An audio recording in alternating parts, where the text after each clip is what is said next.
За үндсэн хуулийн нэмэлт өөрчлөлтийн үр дүнд байгуулагдсан 126 гишүүнтэй энэ парламентын үйл ажиллагааны одоо эргэцсэн орчин гол өмнөх парламент бол тогтоосон. За ялангуяа энэ улсын хурлын тухай хууль, улсын хурлын чуулганы дэгийн тухай хуулийг бол Ямагийн их холд тэмүүлэн бид гур бас санаачилж батлуулсан ийм хууль байгаа юм. Одоо ингээд 2 жил мөрдлөө.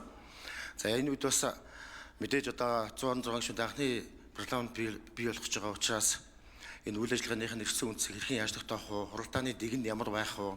За энэ 50 гишүүнээр нэмэгдсэнтэй холбогдуулан энэ ширээ сандал энэ танкимыг хэрхэн яаж зохион байгуулах вэ гэдгийг ажлууд өрнжсэн 5 хүн маань мэдэж байгаа.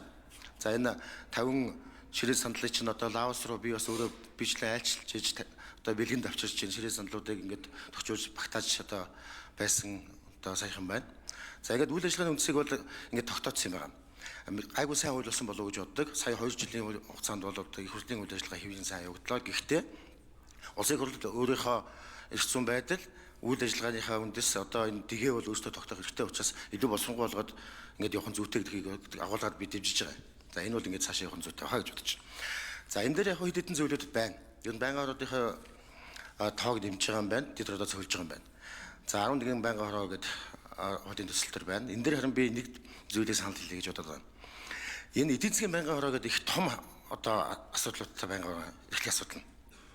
Одоо энэ дэш нь одоо мөнгөний бодлого, санхүүгийн болоод энэ эрчим хүч төлш одоо зам төвөд одоо бүгдээрнгийн одоо агуулсан нэг юм байнгын хороо байдаг. Энийг бол ер нь тодорхой хэмжээс салгаад одоо хүнд үйлдвэрийн бодлогын асуудал ч энд байж байгаа. За стандарт за одоо босод одоо олон чиглэлүүд байгаа шүү дээ. Статистикс бүгд явж байгаа. Энэ бол нэг салаад дэд үтцийн байнгын хороо байгуулад явах нь хамгийн зөв шүү гэж биелгэж байгаа. Ингэж энэ зам дэвэр төлс эрчим хүч ингээд олон асуудлаараа шуурхай шийдвэрүүдээ гаргадаг энэ тал руугаа явах зүйтэй. Нөгөөх нь бол илүү эдийн засгийн бодлого талаасаа явдаг энэ төлөв явах зүйтэй шүү гэж гэдгийг бас хэлье гэж бодож байна. За дараагийн нэг зүйл бол энэ одоо парламентын нэг чухал зүйл бол энэ иргэдтэйгээ одоо харилцах гол зүйл бол энэ парламент за буюу одоо энэ нийтийн одоо өргөдлийн захим систем гэж бий болгосон. Энэ бол их чухал зүйл юм байна. Манай маш чухал зүйл. Одоо иргэд маань энэ парламентын энэ захим системд бол хандж байгаа шүү дээ. Одоо хөслүүдээ өгдөг, саналуудаа өгдөг, түүнийг их хурл авч хилцдэг. Ийм учраас энэ бол одоо парламент иргэдийг холбосон гүүр маш сайн гүүр гэж бодож байна. Гэтэл энэ дээр бол одоо бичсэн байна л да. Одоо төсвийн хүрээний мэдээлэлээр баталсан төсвийн зарлагын доод орлогын дэд хэмжээ нөлөөлөхөж нийтийн өргөдлийг хүлээн авахгүй гэж хэлж байгаа.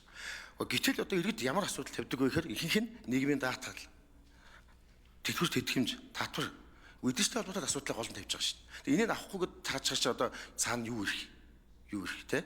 Ийм учраас энэ бол би зохимжгүй гэж байгаа. Авч үзээд их хурл харин болно гэвэл болох шийдвэр гаргаж явах хэрэгтэй, болохгүй болохгүйгээ хэлээд явдаг. Энэ иргэдийнхээ дуу хоолойг сонсдог, статистикийг үздэг энэ иргэдийнхээ холбоотой энэ системээ бол тасаж болохгүй гэдгийг бас би хэлье гэж бодож байна. За дараагийнх нь бол энэ яг шүдийн ёс зүйтэй холбоотой асуудлуудыг бас сайжруулж томьёолж байгаа нь зөв байна. Энэ дотор мэдээж одоо ёс зүйтэй холбоотой гэх юм уу сандралтыг хийх тооцоогоо явахад бол олон зүйлүүд байдаг шүү дээ. Одоо анхны хэлцүүлэг дээр бол одоо хамгийн олон сандралт явагдчихдаг. За одоо нэг удаагийн байнгын орны хуралдаар 50 сандралт явж байхад нэг удаагийн одоо хуралдаар 5 сандралт явах юм байна шүү дээ. Тэгэхээр тоогоор нь хөдөлдөг юм бол энэ бол өөрөө зохимжгүй шүү. Яагаад гэвэл анхны хэлцүүлэг бол хамгийн олон байгаа.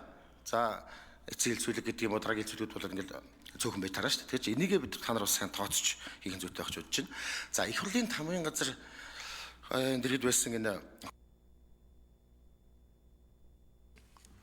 за Бямцгтар хариулъя.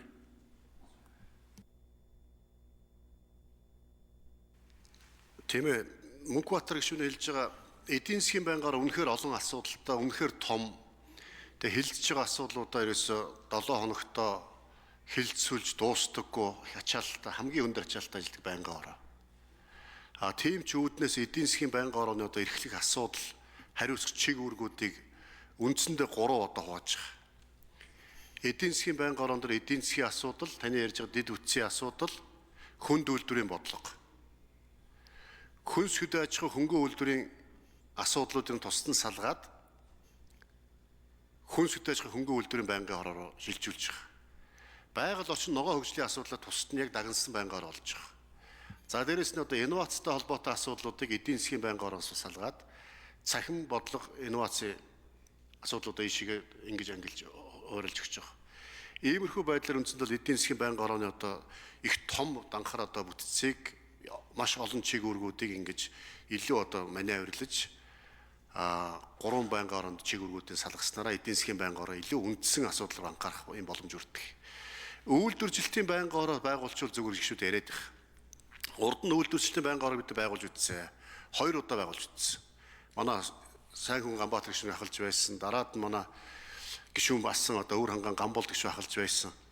Энэ үед эдийн засгийн байнгын ороо болон бус байнгын орооны чиг үүрэгт давхцаад хэлж байгаа асуудлаа булаацалдаг нэг одоо чиг үүрэгтэй асуудлаар үйлдвэржилттэй холбоотой асуудлаар 2 өөр шийдвэр гаргадаг. Иймэрхүү одоо давхцсан чиг үүргээ булаацалдсан эсвэл одоо хийдүүлсэн юм асуудал гараад байсан учраас үйлдвэржилтийн байнгын орооны асуудлыг хүнд үйлдвэрийн эдийн засгийн байнгын ороо хөнгөн үйлдвэрийн хүнсэлтэйж хөнгөн үйлдвэрийн байнгын ороор ингэж ангилсан. Одоо ч гэсэн ажил үйлдвэр эдийн засгийн соёлын яам дээр хүнд үйлдвэрийн асуудал, хүнсэлтэйж хөнгөн үйлдвэрийн яам дээр хөнгөн үйлдвэрийн асуудал явж байгаа. За өргөдөл хүлээж авах асуудлыг одоо яг та маш чухал асуудал сая ярьлаа. Энэ иргэдийн саналыг иргэдийн оролцоон дээр тулгуурлах. Иргэдэд нээлттэйгээд одоо чуулганы хуралдаан байнгын орооны үйл ажиллагаа нээлттэй тавих нь нээлттэй харагдаж байгаа бах. Өшөө илүү нээлттэй, өшөө илүү ил тод бай. Өшөө илүү тийм үү иргэдийн оролцоон дээр тулгуурлаад ихийн тулд өмнөх одоо сайн жишгүүдээ тэр парламент, петишн, парламент цэгээмэн энэ одоо тийм үү технологийн давуу талуудыг ашиглаж иргэдтэйгээ илүү ойр ажиллая. Ийм Монголигаар үндсэндээ төрийн одоо бодлого үйл ажиллагаа иргэдтэй илүү хүрдэг болоод байгаа. Үүнтэй адилхан илүү одоо гэрээсээ гар утснаасаа парламентын үйл ажиллагааг мэдээллийг авчдаг, парламентын үйл ажиллагаанд оролцоод саналаа өгчдөг. Дэмжих юм а дэмжээ тийм үү, шүүмжлэх юм а шүүмжилдэг. Тэр нь одоо бас иргэдийн дуу хоолой парламент дээр тусгал нь болж одоо тийм үү яригдж байдаг. Энэ юмнуудыг бас зохицуултуудыг энд их хурлын тухай хууль нэлээд сайн оруулж ирсэн байгаа. Мөн одоо хуулийг сурталчлах ажиллаж гэсэн бас